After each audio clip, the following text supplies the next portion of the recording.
Alright, so it's an interesting little video here, just a standard news clip from St. Paul, Minneapolis, St. Paul. I wish I would have had this clip yesterday when I was doing that video about police and schools, and we had some race hustlers fucking acting like it was unclear whether or not more security or police at a school would bring about safety. And so what we're going to take a look at here is this story of an incident where a kid brought a gun to school in St. Paul.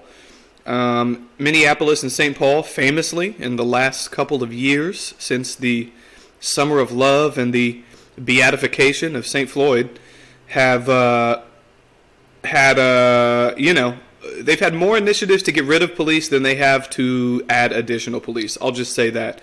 So let's take a look and see if anything from this story allows us to glean some insight about whether or not more police in schools makes sense.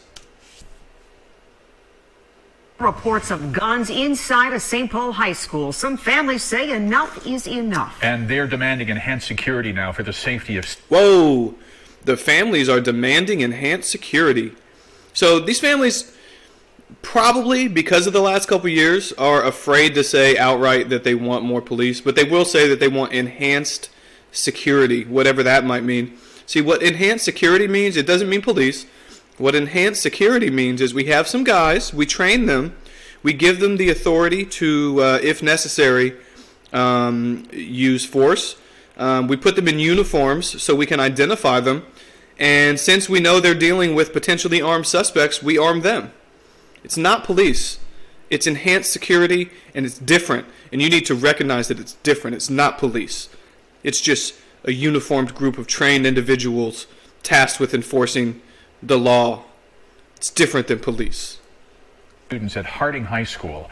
Our Paul Bloom is in our newsroom tonight, and Paul, charges filed today in what's really kind of a scary episode inside that school just a couple of days ago.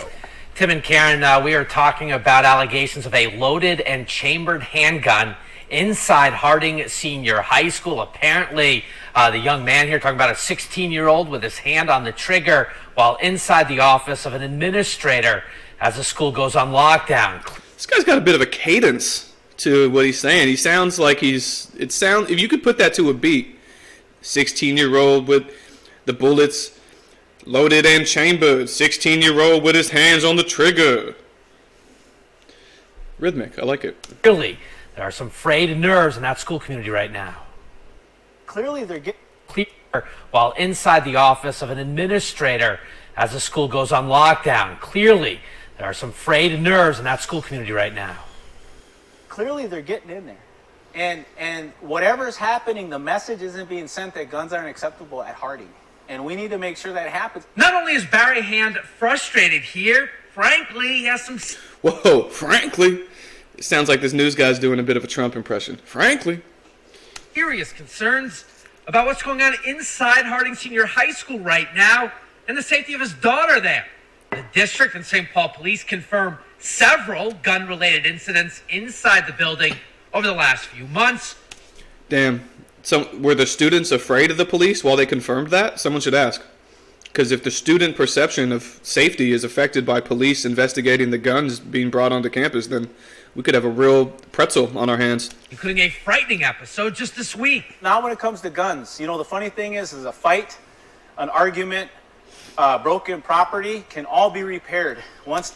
See, notice this guy didn't throw drug dealing in there like the fucking race activist did on one of the last videos. But he pulls the trigger and a round leaves the chamber, you can't put that back in a gun. According to court documents, the Ramsey County Attorney's Office has filed felony juvenile charges.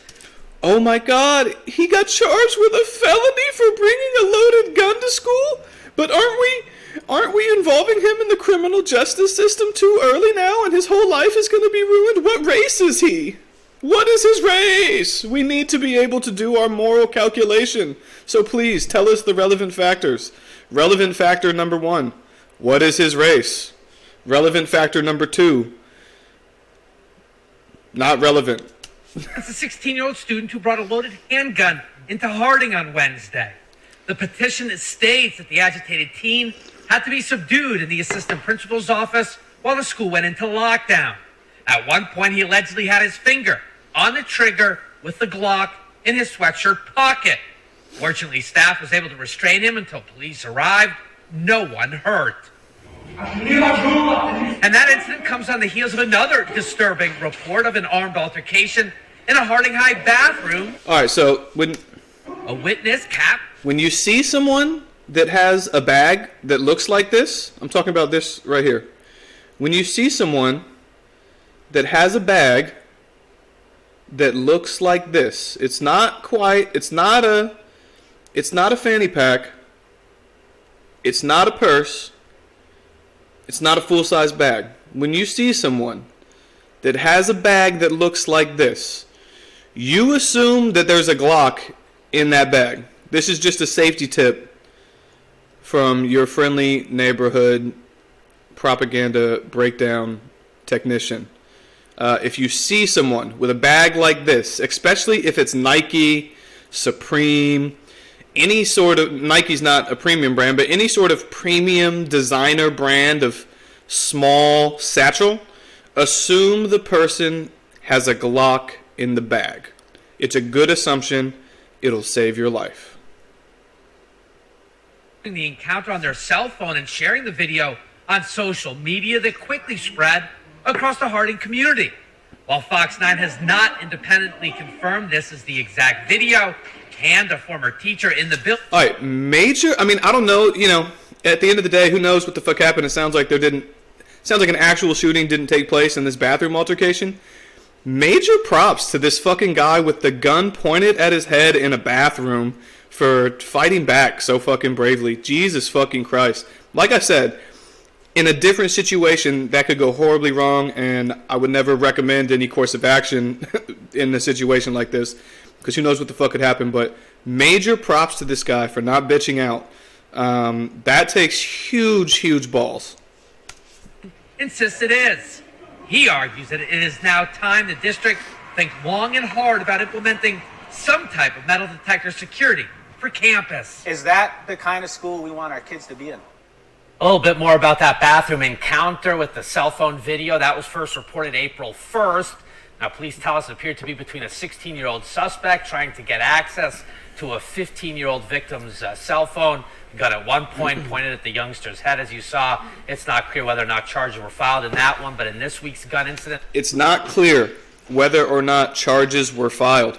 Well, what we know is that the race activists that were on the Hill the other day would prefer that charges weren't filed, and they would prefer that a counselor or a social worker had a stern talking with the person who just held a gun to his classmate's head. That young man now facing several counts, including possessing a dangerous weapon on school grounds. We're in the newsroom tonight. Paul Bloom, Fox 9. Just disturbing, Paul. Thanks.